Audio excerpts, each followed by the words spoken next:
Cinderella পরীর বিয়ে। অনেক অনেক বছর আগের কথা।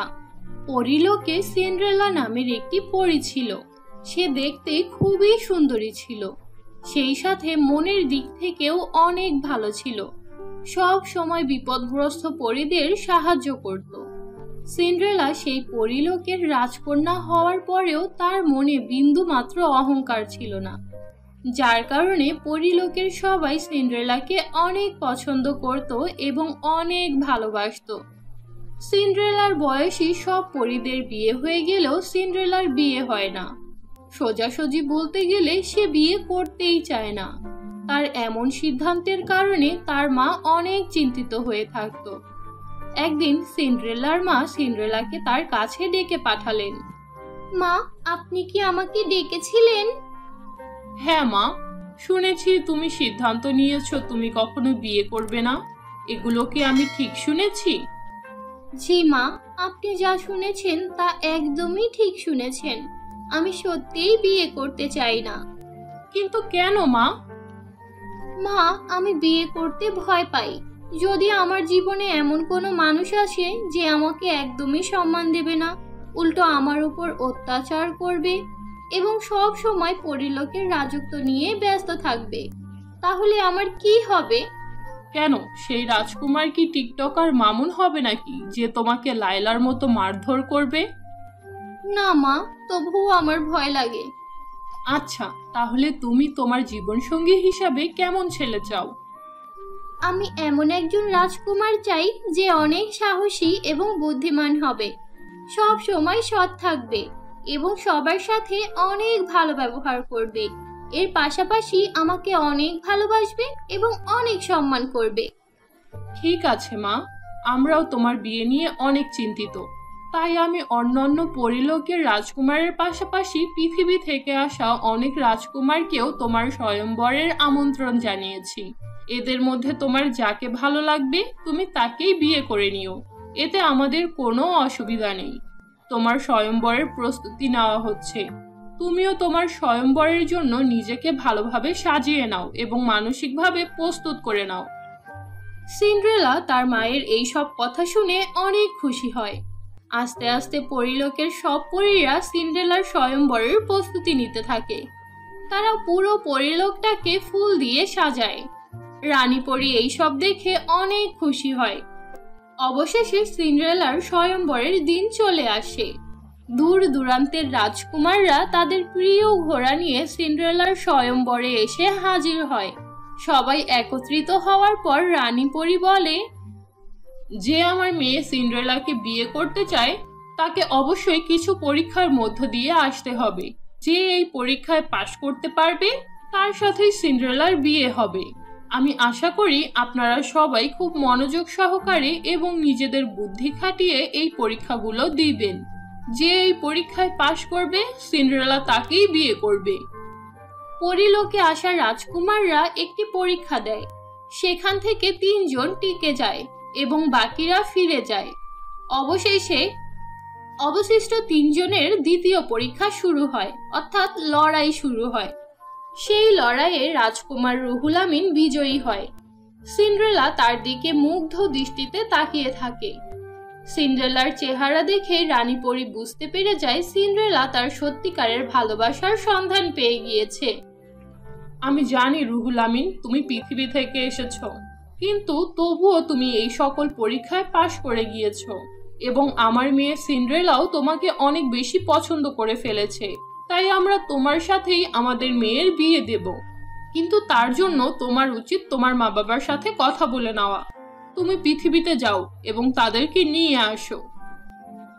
জি রানী পরী, আপনি যেমনটা বলবেন তেমনটাই হবে। আমি আমার জীবনসঙ্গী হিসাবে যেরকম মেয়ে খুঁজেছিলাম সিন্ড্রেলা ঠিক সেই রকম। আমি প্রথম দেখাতেই তার প্রেমে পড়ে গিয়েছি। আমাকে একটু সময় দিন। আমি পৃথিবীতে গিয়ে আমার মা বাবাকে সিন্ড্রেলার কথা জানাবো এবং তাদেরকে রাজি করিয়ে দ্রুত পরীলোকে নিয়ে আসব। এরপর রাজকুমার রুহুল আমিন পৃথিবীতে ফিরে যায় আর তার মা বাবাকে সিন্ড্রেলার কথা জানায়। সিন্ড্রেলা পরী হওয়ার কারণে রাজকুমারের মা বাবা এই বিয়েতে দ্বিমত পোষণ করে। রাজকুমার, আমরা তোমার সাথে অনেক ভালো একটা মেয়ের বিয়ে দেব। তুমি চাইলে পৃথিবীর সব থেকে সুন্দরী রাজকুমারীকে নিয়ে আসব। তুমি এই পরিটরির চক্কর ছেড়ে দাও। তারা রাজকুমারকে অনেক বোঝায়, কিন্তু রাজকুমার তাদের কোনো কথাই শুনে না। সে বারবার একটা কথাই বলতে থাকে, সে শুধু সিন্ড্রেলা পরীকেই বিয়ে করবে।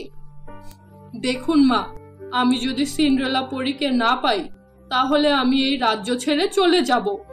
আপনারা আমাকে আর কখনোই খুঁজে পাবেন না। রুহুল আমিনের এমন কথা শুনে রাজা রানী ভয় পেয়ে যায়, কারণ সে তাদের একমাত্র ছেলে। তাই তারা এক প্রকারের বাধ্য হয়ে রাজকুমারের কথা মেনে নেয়। তারপর সিন্ড্রেলা পরী ও রাজকুমারের বিয়ের প্রস্তুতি নিতে শুরু করে। মহারাজ সবাইকে আমন্ত্রণ জানায়, সবাইকে বলে দেয় রাজকুমার রুহুল আমিন একটি পরীকে বিয়ে করতে চলেছে। অন্যদিকে এক সপ্তাহ পেরিয়ে যাওয়ার কারণে সিন্ড্রেলা পরী অনেক বেশি চিন্তিত হয়ে পড়ে। ভাবতে থাকে রাজকুমার তার মা বাবাকে মানাতে পেরেছে কিনা, রাজকুমার আর ফিরে আসবে কিনা। কি হয়েছে সিন্ড্রেলা, তুমি এইভাবে মনমরা হয়ে বসে আছো কেন? মা, আমার অনেক ভয় লাগছে। মহারাজ আমাদের বিয়েতে রাজি না হলে আমি অনেক কষ্ট পাবো। রাজকুমার রুহুল আমিনের মতো এরকম সুদর্শন এবং সাহসী বালক আমি এর আগে কখনোই দেখি নাই। মা, আমি শুধুমাত্র তাকেই বিয়ে করতে চাই। হা হা হা, বোকামি, তুমি চিন্তা করো না, তোমার রুহুল আমিনের সাথেই বিয়ে হবে। আমি জানি রুহুল আমিন তার মা বাবাকে মানিয়ে নিয়েছে এবং তারা কিছুদিনের মধ্যেই তোমাকে নিতে আসবে। কিন্তু তারা আসার আগে তুমি আমার কাছে যা যা চাও তা চেয়ে নাও, কারণ তারা আসার পর তুমি আমার কাছে আর কিছুই চাইতে পারবে না। হ্যাঁ মা, আমার 3টি ইচ্ছা আছে।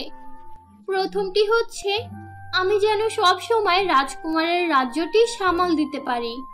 দ্বিতীয়টি হলো রুহুল আমিনের পুরো পরিবার ও পুরো রাজ্য আমাকে যেন খুশি মনে মেনে নেয়। তৃতীয়টি হলো আমি যেন যে কোনো পরিস্থিতিতে তাদের রাজ্যকে সুরক্ষিত রাখতে পারি এবং প্রজাদের সেবা করতে পারি। সিন্ড্রেলার এরকম বড় বড় কথা শুনে রানী পরী খুব খুশি হয় এবং বলে, আমার মেয়েটা কত বড় হয়ে গিয়েছে, যাও তোমার 3টি ইচ্ছাই পূরণ হবে। কিছুক্ষণের মধ্যেই সেখানে রাজকুমার রুহুল আমিন ও তার মা বাবা চলে আসে। তারা পরীদেরকে নিয়ে পৃথিবীতে ফিরে যায়। পৃথিবীতে সিন্ড্রেলা পরী ও রাজকুমারের বিয়ের ব্যবস্থা করা হয়। বিয়েতে রাজা তার সকল প্রজাদের সুস্বাদু খাবার খেতে দেয়। কিন্তু বিয়ে সম্পূর্ণ হওয়ার আগেই মহারাজের শত্রুরা মহারাজের রাজ্যে আক্রমণ করে বসে। বিয়ের মাঝে সবাই অনেক ব্যস্ত থাকায় কেউই যুদ্ধে নামতে পারে না, যার কারণে রাজার শত্রুরা আরো বেশি শক্তিশালী হয়ে ওঠে। রাজা তাদের শত্রুদের কাছে পরাজিত হয়। রাজার শত্রুরা সবাইকে বন্দী বানিয়ে নেয়। এমন সময় সিন্ড্রেলা পরী এবং তার বান্ধবীরা সেই শত্রুদের উপর জাদু করে তাদেরকেই বন্দী করে ফেলে এবং রাজকুমারের রাজ্যকে সুরক্ষিত করে ফেলে, সবাইকে মুক্ত করে দেয়। এইসব দেখে মহারাজ ও তার প্রজারা সিন্ড্রেলা পরীকে ধন্যবাদ জানায় এবং সিন্ড্রেলাকে তাদের রাজ্যের মহারানী বানিয়ে দেয়। এরপর রুহুল আমিন এবং সিন্ড্রেলার বিয়ে হয় আর তারা সুখে শান্তিতে জীবন কাটাতে শুরু করে। আর এখানেই আমাদের আজকের গল্পটি শেষ হয়ে যায়।